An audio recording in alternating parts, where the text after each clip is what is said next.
There's this really unsettling way friend groups can end. It's not some big dramatic blow-up. It's more like a quiet deletion. One day, a person is just gone, and everyone else just kind of pretends like nothing ever happened. So let's get into why that really is. Have you ever had that sinking feeling in your stomach? The exact moment you realize you're not in the group chat anymore? You're not part of the inside jokes, the plans, the conversation? Today, we're going to break down exactly why that happens, and trust me, it was never as random as it felt. So it almost always starts with this thing called the quiet fade-out. It's this slow, confusing process that can honestly make you question your own sanity.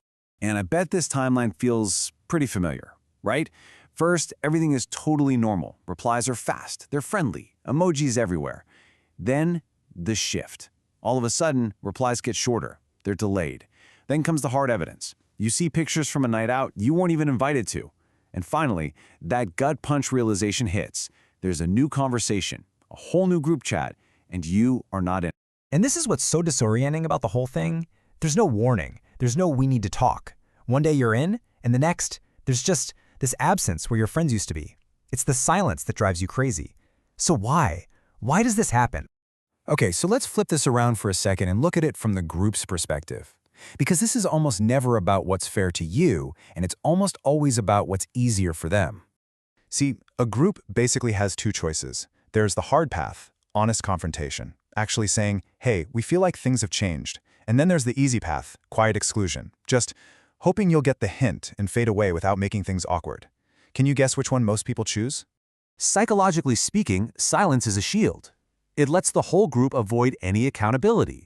I mean, you can't feel guilty if you never have to actually admit what you did, right? It protects their self-image as good people and lets them completely sidestep the messy, emotional responsibility of being honest. And this right here, this is a crucial piece of the puzzle. The number one goal of a social group isn't really to support every single person in it. At its core, a group's main job is to preserve its own stability. So when one person starts to shake things up, even by accident, the group's survival instinct just kicks right in.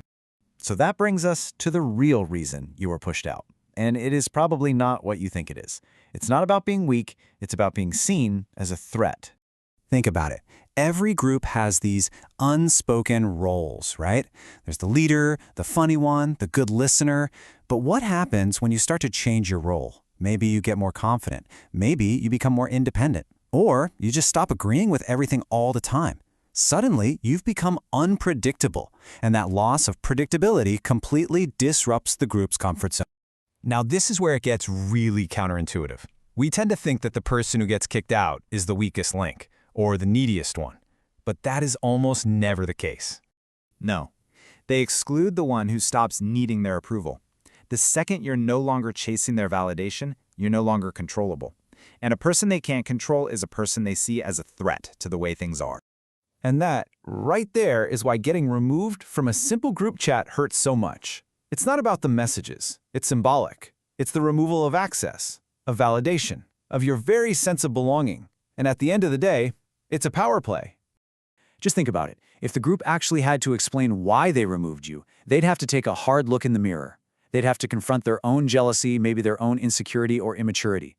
Silence is the perfect shield. It keeps them from having to do any of that. Okay, so how in the world do you move on from something like this? This last part is all about reframing the entire experience. It's not about what you lost, it's about what you were just freed from. Look, this is a tough pill to swallow, but it's so important. If a group of people thinks it's okay to just delete you without a single word, your place in that group was never actually secure. You weren't truly valued. You were just being tolerated as long as you fit in the box they put you in. And in a really strange way, that's kind of the hidden gift in all this pain. Their silence actually reveals a truth that polite words could have hidden for years. It tells you everything you need to know about where you really stood with them. At first, your brain just spins on one question, doesn't it? Why did they remove me? What did I do wrong? It's a question that puts all the power in their hands and fills you with self-doubt. But the moment you start to heal is when you change the question. You stop asking why they left you, and you start asking yourself, why did I stay so long in a place where I had to make myself smaller just to fit in? So please, remember this. It was never about you being too much or too difficult. It was about you becoming a person they could no longer easily manage or control. Your growth became their problem. And when you can finally see it that way, it changes everything. It stops being a story about rejection, and it becomes a story about release. You weren't pushed out, you were set free.